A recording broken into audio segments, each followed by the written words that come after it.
દુનિયા ભારતને ટાર્ગેટ કરવા લાગી છે। ટ્રમ્પ તો દાદાગીરી કરતા જ હતા, હવે નાટો પણ ટ્રમ્પની કઠપૂતળી બનીને તેની જ ભાષામાં વાત કરવા લાગ્યું છે। આ દુનિયા માટે એક ગંભીર અને ચિંતાનો વિષય છે। વાત એમ છે કે નાટો એ 32 દેશોનું તાકાતવંત સંગઠન છે। દુનિયામાં શાંતિ જળવાઈ રહે તે જોવાનું કામ નાટોનું છે। નાટોએ હવે ભારત, ચીન, બ્રાઝિલ જેવા બ્રિક્સ દેશો સામે બાયો ચડાવી છે। ટ્રમ્પ તો ઉકળતા જ હતા, હવે નાટોને પણ વહેતા પાણીમાં આખરે કેમ હાથ ધોઈ લેવા છે, જાણીશું આજના જાણવા જેવામાં।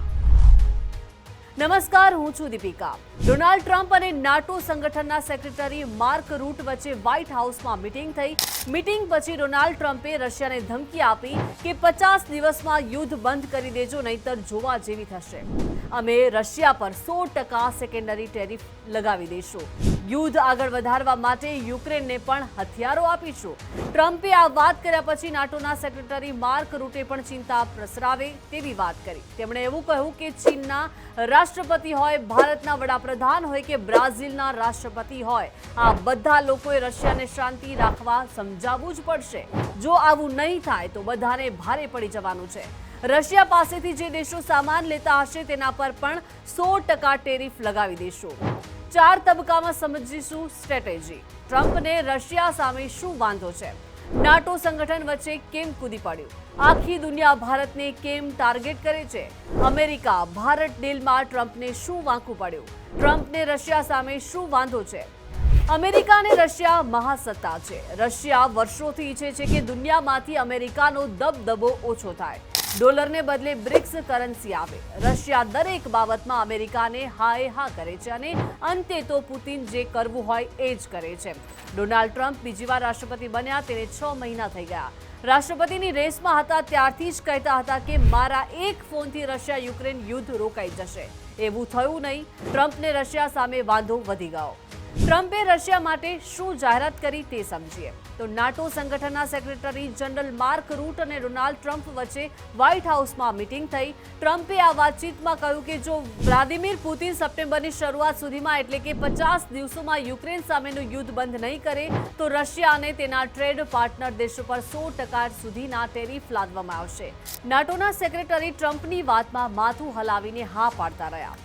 નાટોના સેક્રેટરીએ શું કહ્યું તે પણ જોઈએ તો નાટોના સેક્રેટરી જનરલ માર્ક રૂટે પહેલા અમેરિકી સાંસદો સાથેની મીટિંગમાં વાત કરી કે હું મેસેજ આપવા માંગુ છું કે તમે દિલ્હીમાં રહો છો, તમે બેઇજિંગમાં રહો છો, તમે બ્રાઝિલમાં રહો છો તો તમારે રશિયાને ગમે તેમ કરીને મનાવવું પડશે, નહીતર તમને ભારે પડી જવાનું છે। એ પછી મીડિયા સાથે વાત કરતા નાટો સેક્રેટરી જનરલ રૂટે એવું પણ કહ્યું કે તમે ચીનના રાષ્ટ્રપતિ છો, ભારતના વડાપ્રધાન છો કે બ્રાઝિલના રાષ્ટ્રપતિ છો તો તમે હજુ પણ રશિયા સાથે વેપાર કરો છો, ત્યાંથી ગેસ અને તેલ ખરીદો છો અને પછી ઊંચા ભાવે વેચો છો તો સમજી લેજો કે મોસ્કોમાં બેઠેલો એ માણસ શાંતિ માટે ગંભીર નથી બન્યો, તો હું તમારા પર 100% પ્રતિબંધ લગાવી દઈશ।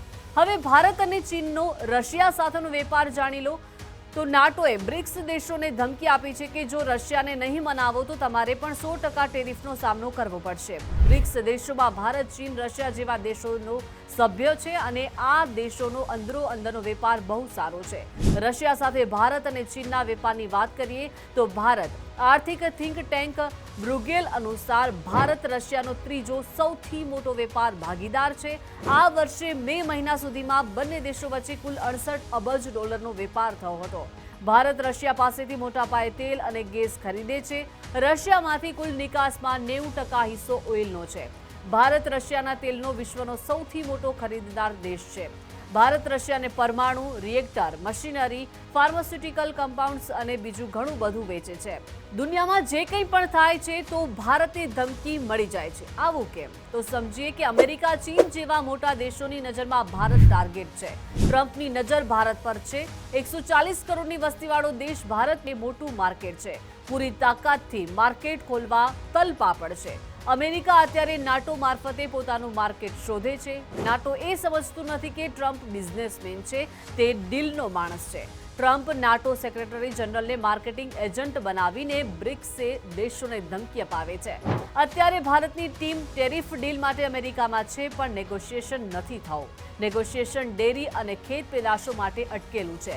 ટ્રમ્પે ભારતને કહ્યું કે તમે જો અમેરિકામાં બનતા દૂધ, પનીર, ચીઝ જેવી પ્રોડક્ટ્સ ભારતમાં વેચવાની મંજૂરી આપો તો ભારતનો ટેરિફ ઘટાડી દેશો. પણ ભારતે સ્પષ્ટ મનાઈ કરી દીધી કે અમેરિકાની ખેત પેદાશો અને ડેરી પ્રોડક્ટ્સ ભારતમાં નહીં વેચી શકાય. અમેરિકા જ નહીં, દુનિયાના દેશો પોતપોતાની પ્રોડક્ટ્સ ભારતમાં વેચવા આતુર છે, એટલે જ ભારત ટાર્ગેટ છે.